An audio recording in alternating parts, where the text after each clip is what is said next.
রমজানের মধ্যে সবচেয়ে বড় একটা আমল আছে। আমি আসার আগেও শুনছি হুজুর ইফতার নিয়ে বয়ান করছে। ওই ইফতার আপনি একা করবেন কেন, বরং সবাইরে নিয়ে নিয়ে ইফতার করবেন। আপনার আশেপাশে প্রতিবেশী যারা আছে, আপনার ডানে বামে সামনে পেছনে প্রতিবেশী নিয়ে ইফতার করবেন রে বাবা, একা একা না। দেখবেন সমাজের মধ্যে অনেক গরিব আছে। আপনি ইফতারের মধ্যে আইটেম বানাইলেন 10 আইটেম 20 আইটেম 25 আইটেম 30 আইটেম বানিয়ে ফেললেন। ইফতারের জন্য আপনি আইটেম তো কম করলেন না, অথচ ইফতারের টাইমে ইফতার কম নাই, আইটেমও কম নাই। আপনার ডানে বামে সামনে পেছনে পরিবারের মধ্যে বহু লোকেরা আছে, যেই লোকেরা এমন হয়ে গেছে এরা ইফতার করতে পারে না, এরা অনেক আইটেমও আনতে পারে না। এই সমস্ত গরিব মানুষদেরকেও ডাকা লাগবে। আপনার ইফতারের মধ্যে এদেরকেও সামিল বানাবেন, এরা আপনার ইফতারের মধ্যে অন্তর্ভুক্ত হয়ে যাবে। এই সমস্ত গরিবেরা এরা আপনার ইফতারের প্লেটে আসবে, ওখানে এসে খাবে আলহামদুলিল্লাহ বইলা, এরা রবের দরবারে দোয়া করবে। আপনার মনের যে চাহিদা আমার মাওলা চাইলে তো পূরণ করে দিতে পারে। শুধু তাই না, ইফতার একা হবে না, বরং সবাইকে নিয়ে নিয়ে ইফতার হবে। গরিবদেরকে নিয়ে ইফতার, মিসকিনদেরকে নিয়ে ইফতার। অন্তত পক্ষে ডেইলি আপনার ইফতারের মাঝে একটা মিসকিন দিয়ে আপনি রাখবেন, একটা এতিম অসহায় মাদ্রাসার ছেলে আছে, এর আপনার ইফতারের মধ্যে আনবেন। আপনি একা না, বরং সবাই নিয়ে ইফতার যদি করতে পারেন, আল্লাহর নবী জানায়া দেয় আপনি একজন মানুষের ইফতার করানোর কারণে ওই ব্যক্তিটা একদিন রোজা রাখলো।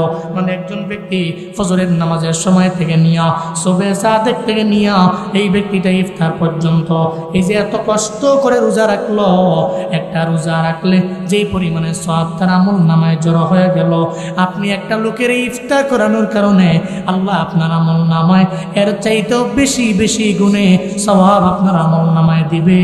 চিল্লায়া পড়া যাবে কি সুবহানাল্লাহ। কারণ আমার আপনার জন্য মদিনার নবী বড় ধিক্কার দিয়ে গেছে। আল্লাহ নবীজি একদিন মসজিদে নববীর মধ্যে মিম্বারের মধ্যে পা রেখে নবীজি বললেন আমিন। এরপরে দ্বিতীয় সিঁড়িতে নবীজি পা রাখলেন, ওই জায়গায় নবীজি আমিন বললেন। এরপরে তৃতীয় সিঁড়ির মধ্যে নবীজি আবার পা মোবারক রাখলেন, এরপরে আবার নবীজি আমিন বললেন। সাহাবায়ে কেরাম অবাক। কেন অবাক হবে না? জীবনে কোনোদিন নবীরে দেখেন না এইভাবে আমিন বলতে। প্রথম সিঁড়ির মধ্যে পা রেখে আমিন, দ্বিতীয় সিঁড়ির মধ্যে আবার আমিন, তৃতীয় সিঁড়ির মধ্যে আবার আমিন। কেন নবীজি পা রাখলেন, আবার পা রেখে আবার কেন জোরে আমিন বললেন? এবার সাহাবায়ে কেরামের আবার অবাক হয়ে গেল। আল্লাহ নবী জানায়া দেয় এই সাহাবায়ে কেরামেরা তোমাদের মনের মধ্যে প্রশ্ন জাগতে পারে, আমি নবীজি কেন সিঁড়ির মধ্যে পা রাখলাম, আবার কেন আমি জোরে জোরে আমিন বললাম? তাহলে শোনো, আমি 3টা সিঁড়ির মধ্যে 3বার আমিন বললাম। নাম্বার 1 কারণ আমার কাছে জিবরাইল আসছিল, তোমরা তো দেখো না জিবরাইল কোন সময় আসে আবার কোন সময় চইলা যায়। হযরত জিবরাইল আইসা আমার দরবারে প্রথম সিঁড়ির মধ্যে পা রাখার পরে আমার জানায়া দিল পয়গম্বর আপনার যে উম্মতেরা রমজানের মতো এত দামি মাস পাইল, যেই রমজানে এত পরিমাণে দামি, 11 মাসের চাইতে বড় দামি এমন একটা দামি মাস পাইয়া, রমজান পাইয়া 30টা রোজা রাইখা আল্লাহর দরবারে কান্নাকাটি করে ইস্তিগফারের মাত্রা বাড়াইয়া আল্লাহর দরবারে কান্দা নিজের চোখের পানি ফালাইয়া গুনাহ মাফ করাইতে পারল না। এরা ক্ষতিগ্রস্ত হয়ে যাক, এরা ধ্বংস হয়ে যাক। নবীজি কয় আমি একটা বারের জন্য জবান বন্ধ রাখতে পারলাম না, আমি জিবরাইলের জবানের সঙ্গে মিলাইয়া প্রথম সিঁড়ির মধ্যে আমি জোরে আমিন বলে উঠলাম। এর মানে কি বোঝা গেল? আমি যদি রমজান পাই 30টা রোজা রাখতে পারলাম না, আল্লাহর দরবারে আমি কাঁদতে পারলাম না, ইস্তিগফারের মাত্রা বাড়াইতে পারলাম না, আমি আল্লাহর দরবারে বেশি বেশি বলতে পারলাম না ও দয়ার মালিক তুমি আমারে মাফ করে দাও। আল্লাহর দরবারে যদি না বলতে পারি, ইস্তিগফার করে গুনাহ যদি আমি ক্ষমা করাইতেই না পারি, তাহলে আমি ধ্বংস হয়ে গেলে, আমি ক্ষতিগ্রস্ত হয়ে গেলে আমার নবীর কোনো আসে যায় না। আমার নবী এই ব্যাপারে কোনো টেনশন করে না, আমার নবীর এই বিষয়ে কোনো চিন্তা নাই। তাহলে রমজান পাইয়া আল্লাহর দরবারে ইস্তিগফারের মাত্রা বেশি হবে না কম হবে? আরো জোরে বলেন, বেশি হবে না কম হবে? বেশি বেশি বাড়ানো লাগবে। আগে আমি করি নেই, রমজানে আমার বাড়ায় দেওয়া লাগবে। আগে আমি জীবনে কোনোদিন ইস্তিগফারের ধারে কাছেও যাই নাই, আগে আমি রবের দরবারে তাওবা করে ফিরে আসি নাই, আমি আল্লাহর দরবারে কান্দিও নাই। কিন্তু রমজানে এটা বাড়াইয়া দেওয়া লাগবে। রমজানে তারাবির নামাজের পরে আল্লাহর দরবারে কাঁদবেন।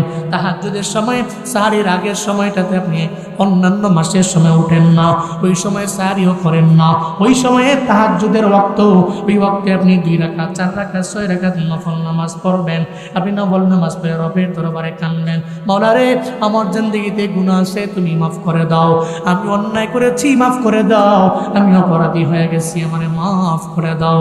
যদি আল্লাহর দরবারে বলা যায়, আমার মাওলা তো এমন মাওলা, ফায়াগফিরু লিমান ইয়াশা ওয়া ইউআযযিবু মান ইয়াশা, আল্লাহ চাইলে আমারে আপনারে ক্ষমা করে দিতে পারে কি পারে না? আরো জোরে বলেন, পারে কি পারে না? আল্লাহ তো চাইলেই ক্ষমা করতে পারেন, কারণ আমার মাওলা কারো দরবার থেকে পারমিশন নেওয়া লাগে না, অনুমতি নেওয়া লাগে না। আমারে আপনারে আল্লাহ পাক যদি রমজানের সারির সময়ে, ওই সময় তাহাজ্জুদের ওয়াক্তে রবের দরবারে কান্না করার কারণে, বলার কারণে যদি আমার মাওলা আমারে মাফ কইরা দেয়, আল্লাহর কারো দরবার থেকে অনুমতি নেওয়া লাগবে না, কারণ সর্বময় ক্ষমতার মালিক একজন, চিল্লা বলেন তার নাম। হযরত ইমাম আহমদ ইবনে হাম্বল রাহমাতুল্লাহ আলাইহি চলে গেলেন। বুড়া মানুষ, মুরব্বী বয়সে হাদিস সংগ্রহ করার জন্য দেশ থেকে দেশান্তরে উনি যান। হযরতে ইমাম আহমদ ইবনে হাম্বল উনি চলে গেলেন। যখন অনেক দূরে চলে গেছে, রাত হয়ে গেছে, এশার নামাজের আজান হয়ে গেল। নামাজ পড়ার জন্য উনি মসজিদের মধ্যে প্রবেশ করলেন। ওখানে গিয়ে উনি নামাজ আদায় করলেন। মুসাফির মানুষ, এখানে তো ওনার বাড়ি নেই, কোনো ঘর নেই, ওই জায়গার মধ্যে উনি কোথায় থাকবে? কোথাও তো যাওয়ার জায়গা নেই। মসজিদের মধ্যে নামাজ পড়লেন। মুসাফির মানুষ, আগন্তুক, ওই মসজিদের মধ্যে হযরত ইমাম আহমদ ইবনে হাম্বল ওখানে ঘুমায় পড়লেন, শুয়ে পড়লেন। যখন নামাজ শেষ হয়ে গেল, মসজিদে যারা মসজিদের খেদমত করে, মসজিদের খাদেম, উনি আইসা যদি ইমাম আহমদ ইবনে হাম্বলকে ডাকলেন, হুজুর মসজিদের মধ্যে ঘুমানো যাবে না, আপনি এখান থেকে চলে যান, কারণ আমাদের নিয়ম হলো, রুলস হলো, এশার নামাজ শেষ হয়ে গেলে মসজিদের মধ্যে তালা লাগাইয়া দিবে, ফজরের নামাজের সময় আবার এসে মুয়াজ্জিন করবে। এটাই তো সব জায়গায় মসজিদের নিয়ম। ওখানে গেলে কে বেড়া, কে কি, কে অনেক বড় ইমাম, কে নেতা, কে লিডার, না, আমাদের মসজিদের একটা নিয়ম আছে, এই জায়গার মধ্যে থাকা যাবে না, ঘুমানো যাবে না। এশার নামাজ আদায় করার পরে আমরা বন্ধ করে দেই, ফজরের নামাজের আজানের সময় আবার মুয়াজ্জিন এসে ওপেন করে দেয়। হযরত ইমাম আহমদ ইবনে হাম্বলকে এসে বলার পরে ইমাম আহমদ ইবনে হাম্বল একটা বারের জন্য নিজের পরিচয় দিলেন না। তোমাদের নিয়ম যা, এই নিয়মিত আমি মানতে ইচ্ছুক, তোমরা যা বলো সেটা আমি করতে পারবো, আমি মুসাফির, এখানে আমার ঘর নেই, আমার বাড়ি নেই। হযরত ইমাম আহমদ ইবনে হাম্বল এটা বলে একটা বারের জন্য আর দেরি করলেন না, উনি মসজিদ থেকে বের হয়ে গেছে, একটা বারের জন্য বাহাদুরি করলেন না। চিল্লায় পড়া যাবে কি মারহাবা। এখান থেকে শিক্ষা আছে আমাদের জন্য, চাপাইয়ের মানুষের জন্য, শিবগঞ্জের বড় বড় ইমামের জন্য, নেতার জন্য, আলেমের জন্য, সবার জন্য একটা শিক্ষা আছে। আমি বড় একজন ইমাম, আমি যেমনে বলি সেমনি চলা লাগবে। আমি বড় একজন লিডার, আমি যা বলবো তাই শোনা লাগবে। যে কোনো জায়গায় গিয়ে আমরা তাকাব্বুরি করতে দেরি করি না। আমার সঙ্গে কেন মুসাফা করবে? হাতের মধ্যে মুসাফা করলে 40 বার আমি হাত ছেড়ে ফালাইয়া দিব। কেউ যদি মুয়ানাকার জন্য তার বুকটা আগায়া দেয়, আমি কেন করব? আমি একজন বড় ইমাম, আমি একজন বড় লিডার, আমি একজন বড় নেতা, আমি মুয়ানাকার জন্য আমার বুক আমি জীবনও কোনোদিন বাড়াইয়া দিতে পারি না। এই চিন্তা নিয়ে দেখবেন আমরা ঘুরি, কিন্তু যারা জমিনের মধ্যে রবের খাঁটি বান্দা, এরা জীবনে ওই চিন্তা নিয়ে ঘুরে না। বরং তারা কেমন হয়? আল্লাহ তো সূরা ফুরকানের মধ্যে ব্যাপারে জানিয়ে দিয়েছে, ওয়ার-রাহমানিল্লাযীনা ইয়ামশুনা আলাল আরদি হাওনা ওয়া ইযা খাতাবাহুমুল জাহিলুনা ক্বালু সালামা। চিল্লায়ে পড়েন আল্লাহু আকবার। আল্লাহ পাক বলেন, এই জমিনের মধ্যে যারা আমার খাঁটি বান্দা, এরা জীবনও কোনোদিন তাকাব্বুরি করে না, এরা বাহাদুরি করে না, জমিনের মধ্যে এরা ভাব নিয়ে চলে না, বরং বিনয় নিয়ে চলে। যত এরা বড় হয় তত এরা বিনয়ী হয়, যত বড় হয় ততই বিনয়ী হয়। আমার দেশে আলাদা, যত বড় হুজুর হয় তত অহংকারী হয়, নেতা যত বড় হয় তত অহংকারী হয়, যত বড় চেয়ার পায় তত বড় ঘুষখোর হয়। কথা বলেন ঠিক কিনা? অথচ ইমামরা এমন ছিলেন না। জগৎ বিখ্যাত ইমামেরা এমন ছিলেন না। হযরত ইমাম আহমদ ইবনে হাম্বল একবারের জন্য নিজের পরিচয় দিয়া ওখানে বলেন নাই, এই আমার চিনো, আমি ইমাম আহমদ ইবনে হাম্বল, আমার এই জায়গায় থাকতে দাও। একবারের জন্য এরা বললেন না।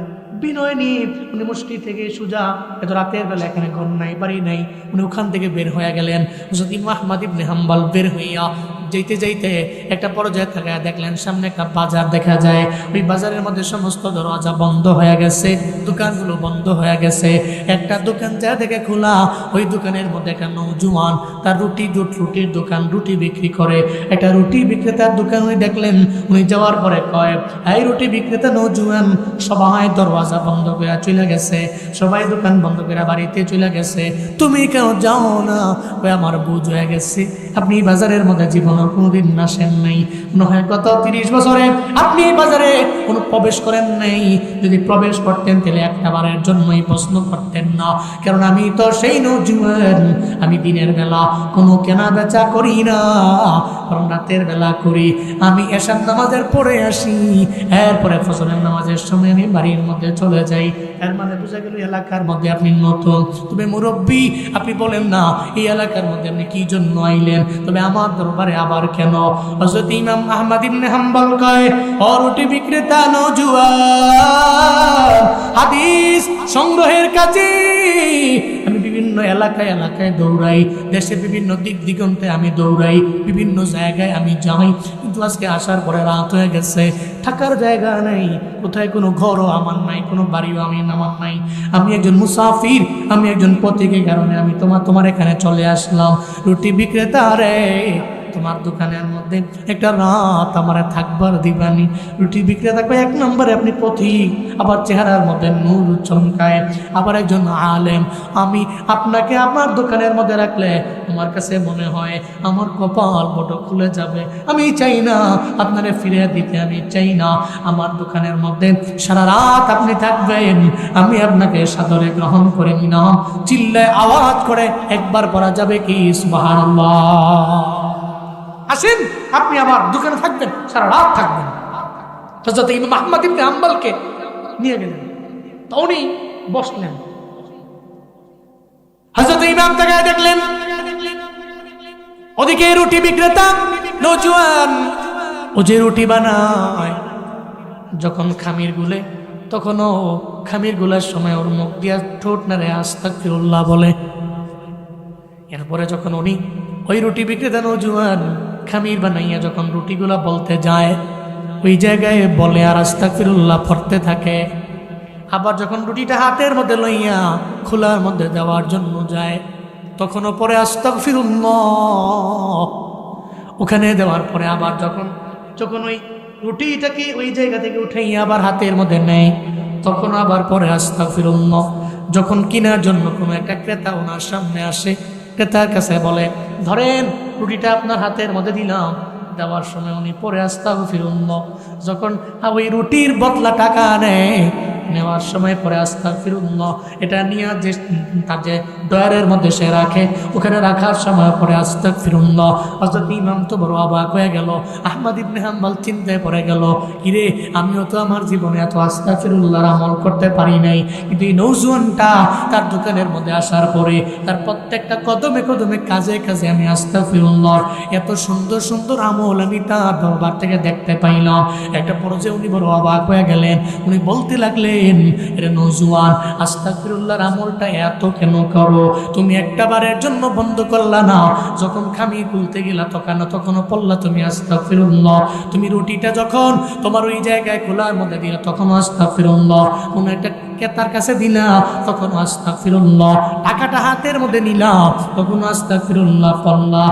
এবার ওই নওজোয়ান কয়, মুরব্বী আমি এটা কেন করি জানেননি? আল্লাহ পাক আস্তাগফিরুল্লাহর আমলের বিনিময়ে এই জমিনের মধ্যে আমি আল্লাহর দরবারে যা বলছি আমার মাওলা আমারে ফিরে দেন নাই। আল্লাহ আমারে এমন মুস্তাজাব দাওয়া বানিয়ে দিয়েছে, আমি আল্লাহর দরবারে যে কোনো মুহূর্তে যে কোনো জায়গায় আমি আল্লাহর দরবারে যা আবদার জানাইছি আমার আল্লাহ পূরণ করে দিছে। চিল্লায় পড়া যাবে কি সুবহানাল্লাহ।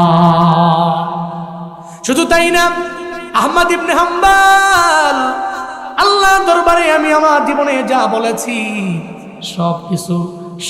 সব কিছু বলার মধ্যে আমি আল্লাহর দরবারে একটা বলেছি, সব আমার পূরণ হয়েছে। তবে আমার আল্লাহ আমার একটা আশা পূরণ করেন নাই।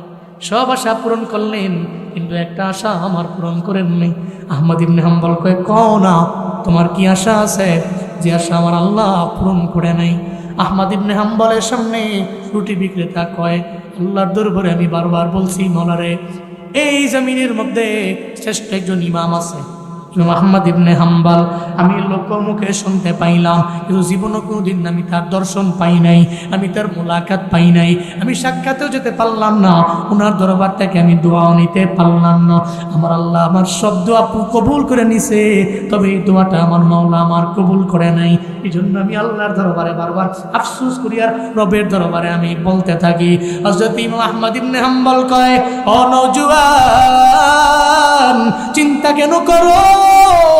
টেনশন করার কোনো প্রয়োজন নাই, চিন্তা করার প্রয়োজন নাই। তুমি আল্লাহর দরবারে জীবনে যা বলেছ আমার আল্লাহ সব আশা পূরণ করে দিয়েছে। আমি তোমার সামনে দাঁড়িয়ে আছি, আমার নাম আহমদ ইবনে হাম্বল। আল্লাহ পাক তোমার ইস্তেগফারের বিনিময়ে তোমাকে আহমদ ইবনে হাম্বলের দরবারে নেয় নাই, বরং তোমার যে মনের আশা মুলাকাত করবা তুমি আহমদ ইবনে হাম্বলের সঙ্গে, আহমদ ইবনে হাম্বলের আল্লাহ পাক তোমার কাছে নিয়ে আইছে। আবার তোমার দোকানে একটা রাত পর্যন্ত তোমার দোকানে রেখেছে। চিল্লায় বলেন নেই খেলা কা আল্লাহ পাক কি করছে? তোমাকে এমন মুস্তাজাব দাওয়া বানাইছে। আহমদ ইবনে হাম্বলের দরবারে তোমারে নেয় নাই, বরং আহমদ ইবনে হাম্বলকে তোমার দরবারে নিয়ে এসেছে। আল্লাহু আকবার, আরো জোরে সুবহানাল্লাহ।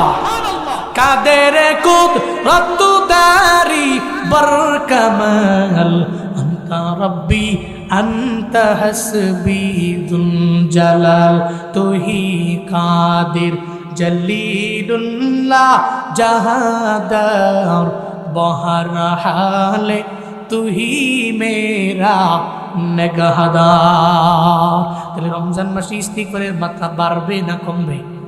আরো বেশি বাড়ায় দেওয়া লাগবে। আগে আমি করলাম না, রমজানে আরো বাড়ায় দেওয়া লাগবে।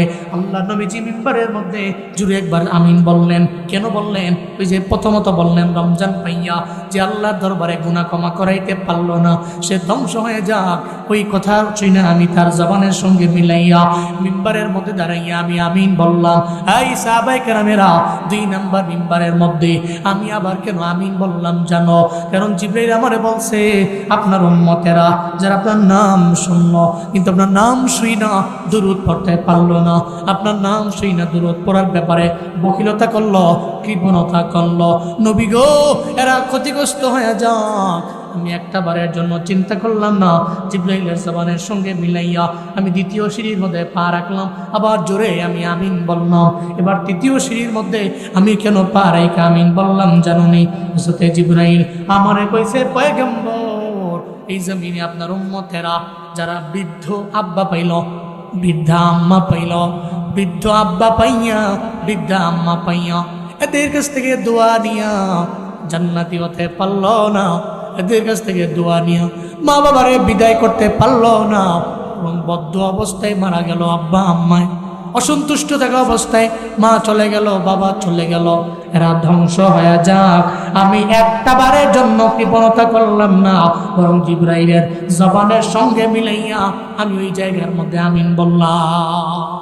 3 নম্বরে আমি এই কারণেও আমিন বললাম যে পৃথিবীতে যে উম্মতেরা তার আব্বা আম্মার সাথে বেয়াদবি কইরা এদের কাছ থেকে বদদোয়া নিয়া অসন্তুষ্ট কইরা আব্বা আম্মাকে বিদায় দিল, এর আব্বা আম্মা তার প্রতি রাজি না, অসন্তুষ্ট অবস্থায় আব্বা আম্মা চলে গেছে, বৃদ্ধ এবং বৃদ্ধা বয়সে মা বাবা বিদায় নিয়েছে, কিন্তু ও তো দোয়া নিয়ে আব্বা আম্মাকে বিদায় দেয় নাই, ধ্বংস হোক, এতে আমার কোনো কিছু আসে যায় না।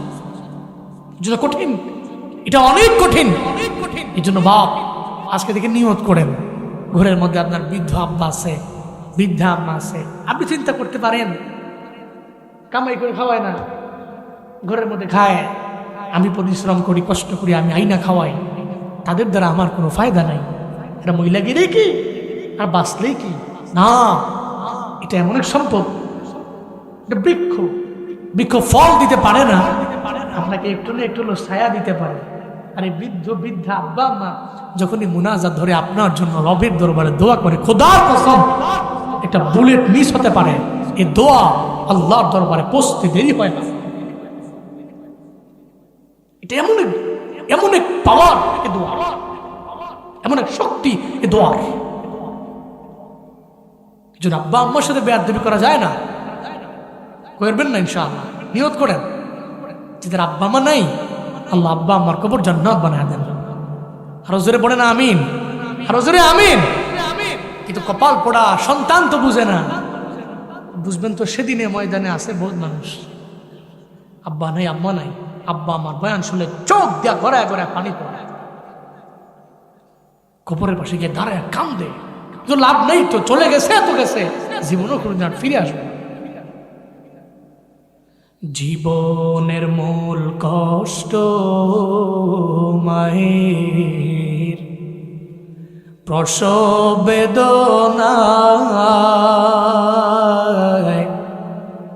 সাত আসমান সাত জমিন তখন মায়েরই মাথা। জীবনের মূল কষ্ট মায়ের প্রসব বেদনায়, সাত আসমান সাত জমিন তখন মায়েরই মাথা। এমন মাকে কেমনে আজি, এমন মাকে কেমনে আজি যাব আমি ভুলিয়া। ও আমার প্রাণের মা, মা গো মা, কোথায় গেলে মোরে ছাড়িয়া। জনম দুঃখী এতিম আমি, চাই না কেহ ফিরিয়া।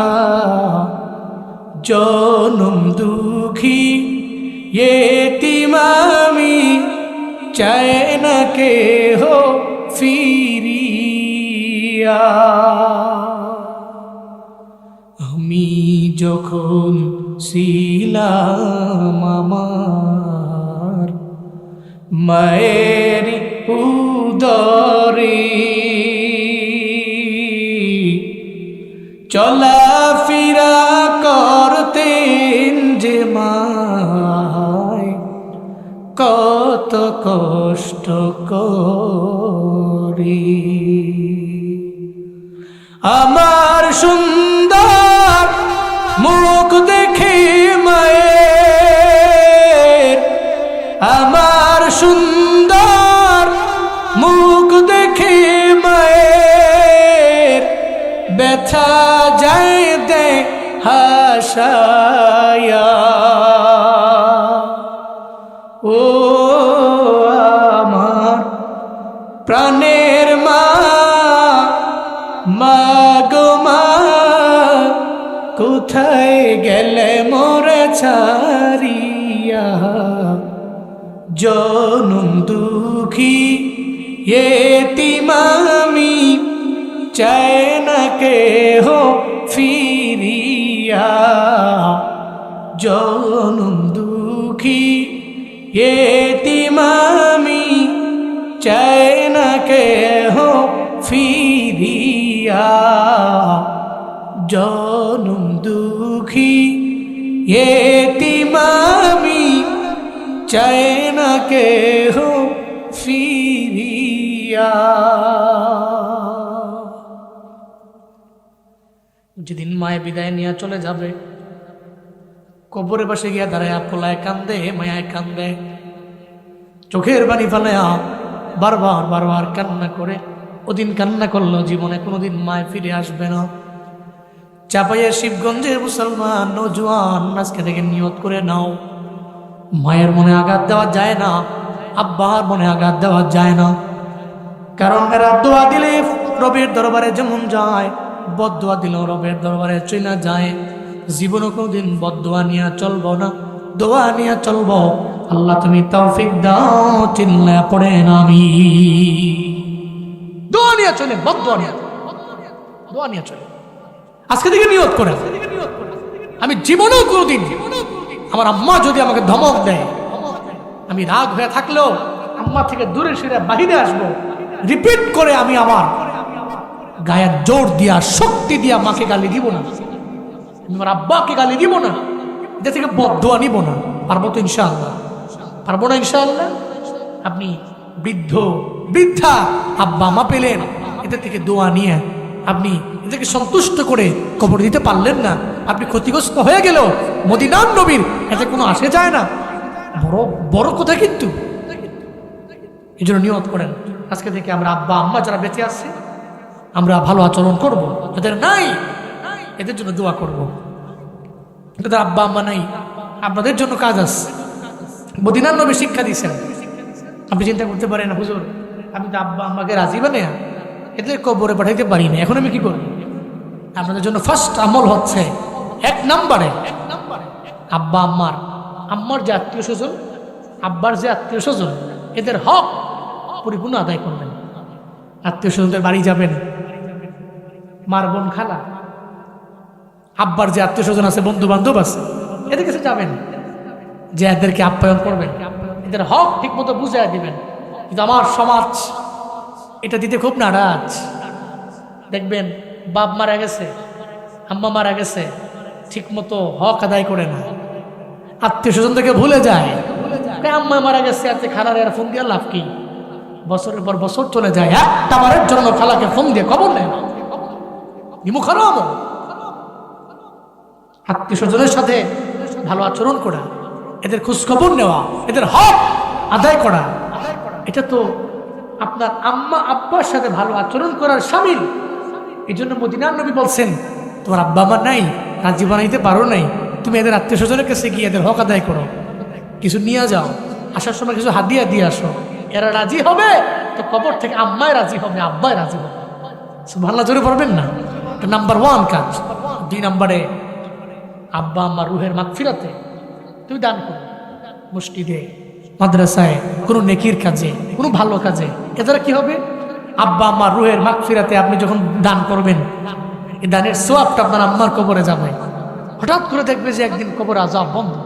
কি রে ফেরেশতা, আজকে আযাব বন্ধ কেন? তো ফেরেশতা বলবে, জমিনে এমন এক সন্তান রেখেছিলেন, ওই সন্তান তো আপনার রুহের মাগফিরাতে ভালো কাজ করছে।